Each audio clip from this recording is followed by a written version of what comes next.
सध्या राज्यभर पावसाची संततधार सुरू आहे। पावसाळ्याच्या काळामध्ये शेतीची जशी विशेष काळजी घ्यावी लागते तशीच काळजी आपल्या पशुधनाचीही घेणं गरजेचं आहे।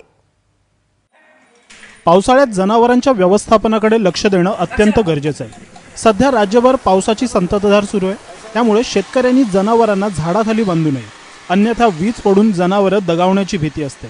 सोबत झाडाभोवती होणारा चिखल आणि माशांमुळे जनावरं त्रस्त होऊ शकतात। जनावरं ही पक्क्या गोठ्यातच बांधावीत। गोठा हा स्वच्छ असावा।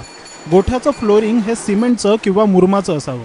गोठ्यात पावसाचं पाणी साचणार नाही याची शेतकऱ्यांनी विशेष काळजी घ्यावी। शिवाय गोठ्यातील माशांच्या नियंत्रणासाठी सर्वत्र डेल्टा मेथ्रिनची फवारणी करावी।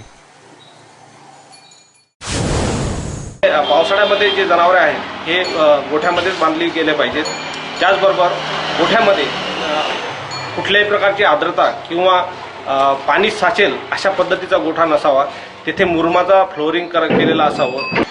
गोठ्यामध्ये दर 15 दिवसांनी डेल्टा मेथ्रिनचा एक स्प्रे आपण 0.01% स्प्रे केला गेला पाहिजे, जेणेकरून जिथं सांडपाणी आहे किंवा गटारं साचलेले आहेत अशा इथे जंतूची निर्मिती होते आणि हे जंतूंचा नायनाट किंवा गोमाशा असेल, डास असेल त्याचा प्रादुर्भाव रोखण्यासाठी आपल्याला त्याची फवारणी 15 दिवसातून एकदा करणं आवश्यक आहे।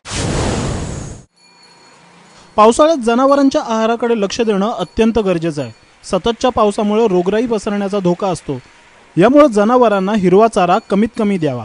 पावसाळ्यात शुष्क आहार जास्तीत जास्त प्रमाणात दिला गेला पाहिजे। दुधाळ आणि मेहनती जनावरांसाठी योग्य प्रमाणात ढेप अथवा डाळींची चुरी द्यावी। शिवाय आवश्यकतेनुसार खनिज मिश्रणही द्यावं।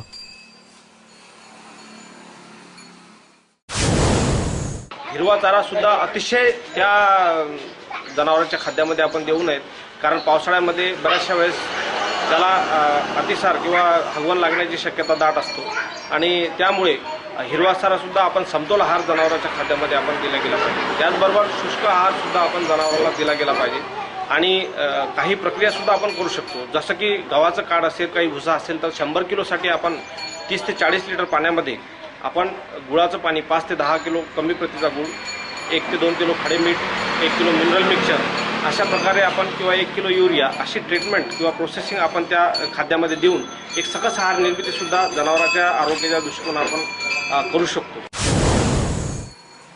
पावसाळ्यात जनावरांना विविध रोगांची बाधा होण्याची दाट शक्यता असते। यासाठी शेतकऱ्यांनी दर 6 महिन्यांनी जनावरांचं लसीकरण करावं। पावसाळ्यात जनावरांना जंत होतात, यासाठी पशुवैद्यकाच्या सल्ल्यानं जंताच्या गोळ्या द्याव्यात। पाण्यातूनच सगळे रोग पसरत असल्यामुळे जनावरांच्या पोटात दूषित पाणी जाणार नाही याची काळजी घ्यावी। यासोबत गोठ्यातच स्वच्छ पाण्याचीही व्यवस्था करावी। जनावरांना रोग येऊ नये म्हणून काही अँथ्रॅक्स असेल किंवा काही रोगांविषयी ज्या काही लसीकरण आहे ती आपण पावसाळ्यापूर्वी किंवा पावसाळ्यामध्ये अगोदर आपण करून घेतलं गेलं पाहिजे, की जेणेकरून रोगाची निर्मिती होणार नाही। तसेच स्तनदाहाचा जो रोग आहे हा सुद्धा बऱ्याच वेळा जर साचलेलं पाणी असेल किंवा त्याच्या टेस्टमधून जाऊन ते जंतूचा प्रादुर्भाव होऊ शकतो, त्या अनुषंगाने सुद्धा आपण त्याची काळजी घेतली पाहिजे। त्याचप्रकारे जंतनाशक किंवा आपल्याला डिवर्मिंग सुद्धा जनावरांचं करून घेतलं गेलं पाहिजे, की जेणेकरून त्यांनी खाल्लेला जो आहार आहे हा त्याच्या सशक्ततेसाठी उपयोगात पडेल। गोठ्याची नियमित स्वच्छता, जनावरांना योग्य आहार, स्वच्छ पाणी आणि नियमित लसीकरण या चतुसूत्री पद्धतीचा अवलंब केल्यास या पावसाळ्यात आपली जनावरं नक्की सुदृढ राहतील।